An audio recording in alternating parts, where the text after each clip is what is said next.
আমরা যারা বড় তারা ছোটদেরকে বলি যে শুধু কথায় বড় আর বড় বড় স্বপ্ন আর কাজে ঠং ঠং বলে থাকি।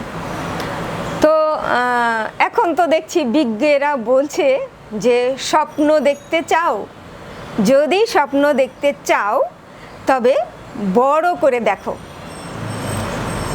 বড় করে দেখো, অনেক উঁচুতে যাওয়ার স্বপ্ন দেখো এবং সেই স্বপ্ন স্থির করে নাও। সেই স্বপ্নের দিকে প্রতিদিন কিছু কিছু কিছু কিছু কিছু কিছু করে এগিয়ে যাও। তো এতদিন জানতাম যে এত বড় স্বপ্ন দেখতে নাই, ছেঁড়া কাঁথায় শুয়ে লাখ টাকার স্বপ্ন। এখন কিন্তু এই কথা মিথ্যা প্রমাণিত হচ্ছে। ছেঁড়া কাঁথায় শুয়েই লাখ টাকার স্বপ্ন দেখবেন, দেখে যান। স্বপ্ন দেখতে সমস্যা কি? সমস্যা এটাই যদি স্বপ্ন শুধু স্বপ্নই রাখেন। স্বপ্নকে বাস্তবে পরিণত করতে হবে। এখন এই জিনিসগুলো তো বলা সহজ ভাই, স্বপ্নকে বাস্তবে পরিণত করতে হবে, আপনি পরিশ্রম করুন, আপনি এটা করুন, ওটা করুন, ওটা করুন। আরে ভাই, আপনি করে দেখেন না কত কষ্ট। সত্যি। তবে স্বপ্ন ছোট রাখবেন না, স্বপ্ন বড় রাখবেন। যখন আপনার একটা বড় স্বপ্ন থাকে, আপনার তো টার্গেট হচ্ছে এই পর্যন্ত যাওয়া, সুতরাং আপনি মানে প্রতিদিন আপনার মূল্যায়ন হবে, আমি তো ওই পর্যন্ত যেতে পারছি না, আমাকে আরেকটু দূরে আরেকটু দ্রুত দৌড়াতে হবে, বা আমাকে আরেকটু বেশি কাজ করতে হবে, আমাকে আর 5 মিনিট করে বেশি কাজ করে ফেলতে হবে, কারণ আমার ইতোমধ্যে আমার অনেকটা সময় আমি অবহেলায় কাটিয়ে দিয়েছি। সুতরাং গোল মানে আপনার স্বপ্নটা বড় থাকলে ওই পর্যন্ত না পৌঁছতে পারলেও তারপরেও আপনি সফল।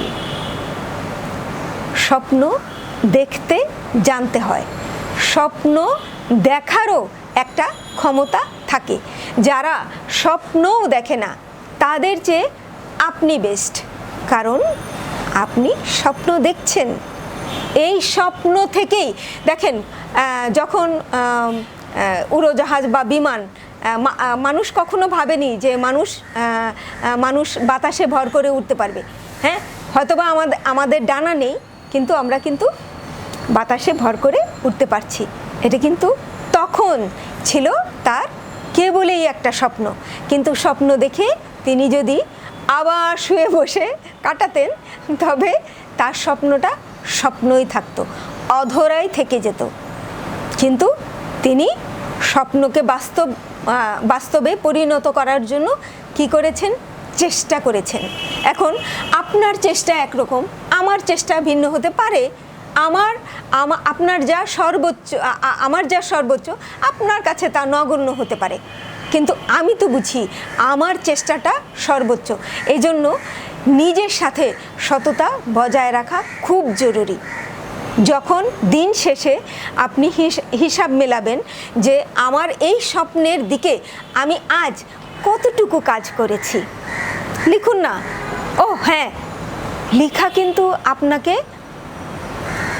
মানে এটা এত একটা সুফলদায়ক যে একটু উদাহরণ ক্রস করছি উদাহরণ দেওয়ার জন্য। আমরা যখন কোনো একটা লেকচার শুনি, তখন যতটুকু বুঝি এর চেয়েও বেশি বুঝি যদি নিজে পড়ি, এর চেয়েও বেশি বুঝি যদি লিখি। লিখলে আপনার প্রতিটা স্থানের সাথে একটা ব্রেনের একটা সম্পর্ক গড়ে ওঠে।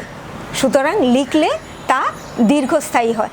আপনার স্বপ্ন লিখে ফেলুন, আপনি ওই পর্যন্ত যেতে চান, এবং প্রতিদিন আজ কোনো কাজ হয়নি, আবার কাল লিখুন, কাল কোনো কাজ হয়নি, পরশুদিন লিখুন, কোনো কাজ হয়নি, তরশুদিন লিখুন, 1 মাস কোনো কাজ হয়নি। না হোক, প্রতিদিন তো চেষ্টা করছেন। চেষ্টা করাটাই সবচেয়ে বড় মূল্যবান।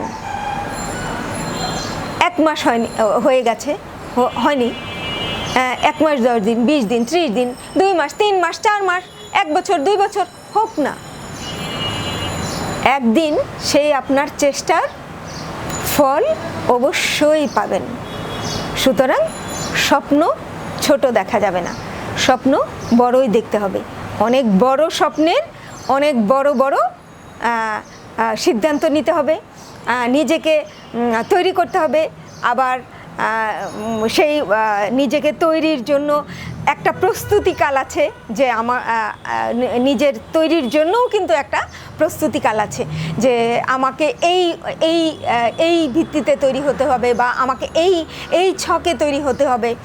তো স্বপ্ন দেখতে কোনো বাধা নেই, কোথাও আমার হারিয়ে যাওয়ার নেই মানা, মনে মনে না, মনে মনে না, মনেরটাই আপনি বাস্তবেও পরিণত করে দেখাবেন।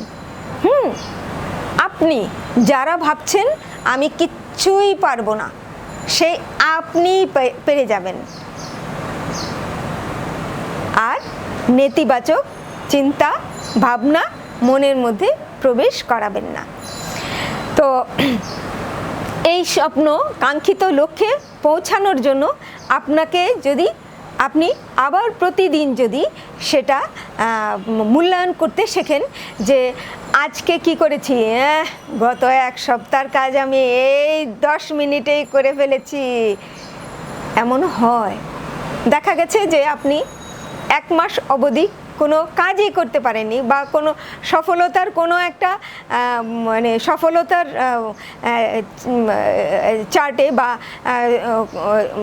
সফলতার ক্যাটাগরিতে আপনি একটাও টিক চিহ্ন দিতে পারেননি, কিন্তু দেখা গেছে সুযোগ এসেছে আর আপনি ছক্কা মেরে দিলেন, হয়ে গেল 1 সপ্তাহের কাজ। সুতরাং নিজেকে মূল্যায়ন করুন প্রতিদিন, আজ কি করেছি, কি করা উচিত হয়নি। আর আপনার